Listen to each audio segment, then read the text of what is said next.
তিন বাবাকে নিয়ে ঘুরতে এসেছি। দুই বাবা আর এই যে আর এক বাবা। কে কোনটা খাবে তার হিসেব দিয়েছে। শ্বশুর মশাই খাবে আইসক্রিম, আমার রিয়ান বাবা খাবে আইসক্রিম, আর আমার বাবা খাবে পেস্ট্রি। রিয়ানের সাথে আমি একটু দুষ্টুমি করেছি। দুই বাবার হাতে দুটো আইসক্রিম ধরিয়ে দিয়ে দেখতে চেয়েছি ও কি করে। বেচারা মুখটা এমন শুকনো হয়ে গেছিল, তারপর হাতে আইসক্রিম পেয়ে স্বস্তি পেয়েছে। এদিকে আমার বাবার জন্য আনা পেস্ট্রিতেও ভদ্রভাবে ট্যাক্স বসিয়েছে। আমার মায়ের কাছে কত যে ব্যাগ রয়েছে, তবুও নতুন ব্যাগ পেলে এতটা খুশি হয়ে যায় যেন বাচ্চা। বাবা তাই মায়ের জন্য সারপ্রাইজ নিয়ে যাচ্ছে। আমি নিয়ে যাচ্ছি আমার শাশুড়ি মায়ের জন্য ফুচকা। টোটো করে ফিরছি বাড়ি।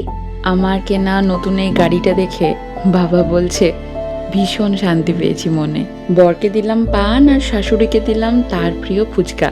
কি যে খুশি হয়েছে। দেখি মা তোপসে ফ্রাই বানাচ্ছে।